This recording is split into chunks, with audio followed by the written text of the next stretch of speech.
Hi there guys, it's been a while but I'm back. My name's Brian and today we're talking about one of my favourite things in 40k, and that's Night Lords. All the Night Lords that you're seeing on the screen right now have been painted the exact same way, and I'm going to show you how I've managed to do that step by step in this video.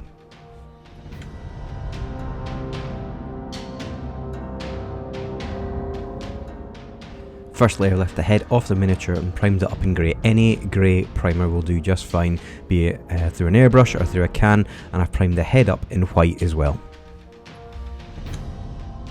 First thing we're going to do for the armour is put a solid layer of Leviathan blue contrast paint down. I'm using the airbrush, it's just quick and easy. You can easily put this on with a brush and get a similar result. So a good solid layer of Leviathan blue over the grey gets a really solid, really dark blue, which is a good place to start for our Night Lord's armour.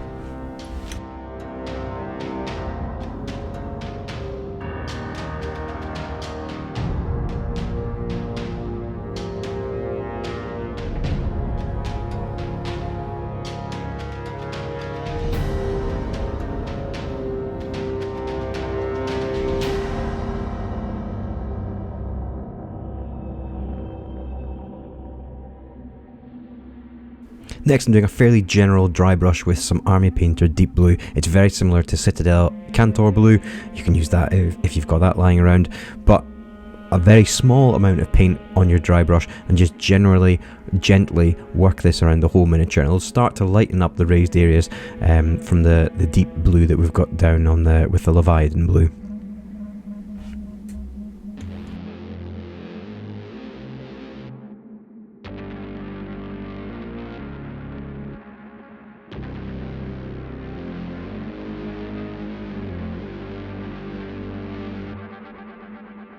I'm using Army Painter Crystal Blue next. It's a really bright, almost slightly fluorescent blue here, and I've got a tiny amount on this small dry brush, and I'm really just going over any top details, any sort of prominent edges here, and it just makes it really stand out.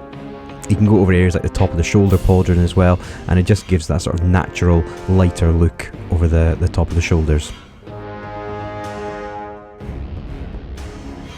Quite a bit of patience here pays off, only having a little bit of paint on your brush and just gently working it into the areas and only adding a small amount at a time, and it will start to lighten up these areas, just like on this shin pad that I'm working on here. Just work your way around the model a few times and you'll notice you just end up with some nice highlights on the model. You can be a wee bit more heavy-handed around areas like this, which are really up at the top of the miniature and very prominent details, and that will make them really stand out and pop out just over the darker blue areas. Once it's all done, and I've been around the model a few times, you can see nice bright areas where we want them to be, but still some of that really deep Leviathan blue in the recesses. I'm going to give the miniature a coat of wash just now, and this is a mixture of Army Painter Dark Tone and Blue Tone. You could get the same results using Citadel, Null and Oil and Dragonhof Nightshade. This just sort of evens things out a bit, and it will make the dark areas still nice and dark, but allow these bright highlights that we've put on to shine through still.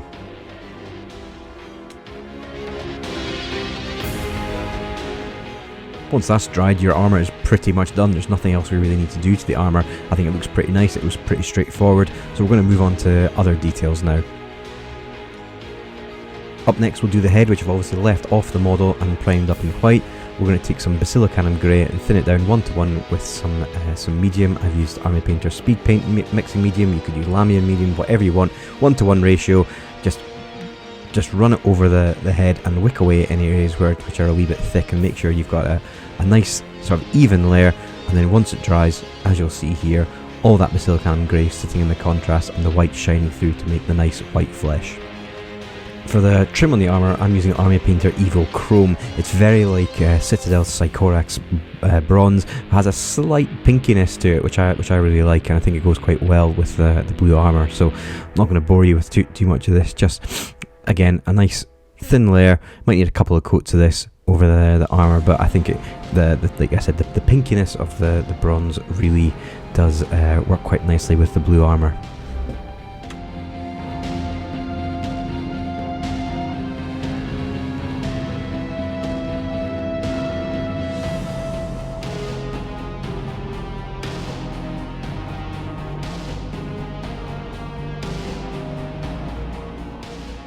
really want the focus of the miniature to be the armour, so I tend to keep the bling factor to a minimum, so I tend to keep the rest of the details all silvers, greys and reds, so the things that really pop out is the blue armour and the brass around the edge.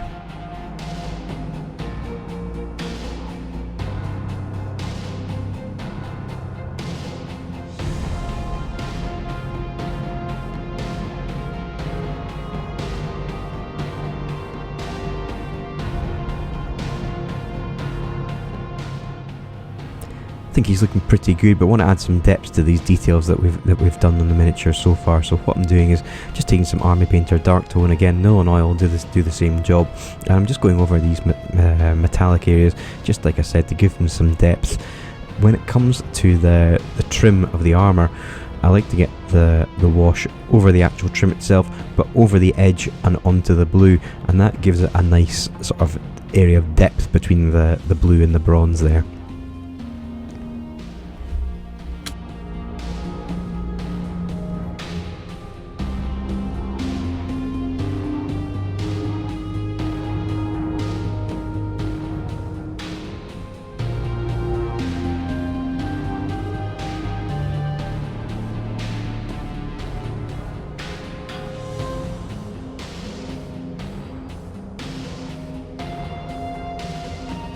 Comes to adding lightning bolts, I like to use air paint.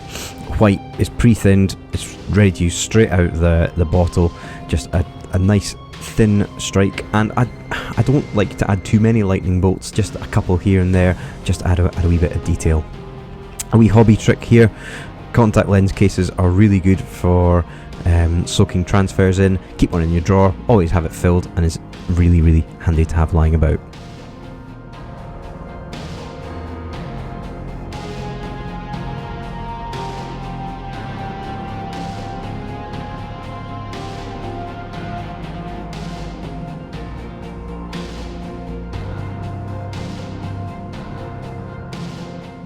For a nice dark base, I've got some of this black hobby sand, which you can get on Amazon. You get a big bag of it for next to nothing. Just some Bostik clear glue. Get it smeared over the top of the base, and then dunk it in the black sand, and you are pretty much done. It doesn't get much easier than that.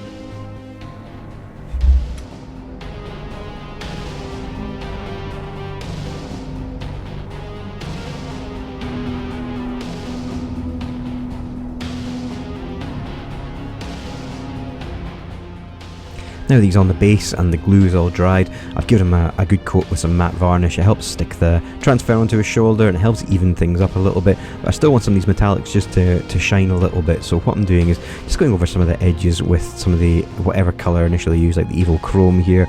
I'll go over some of the metal details with the Army Painter gunmetal as well, and it just helps these most extreme areas stand out, just catch the light a little bit and just helps them look nice and shiny where you want them to be at the tops of the details.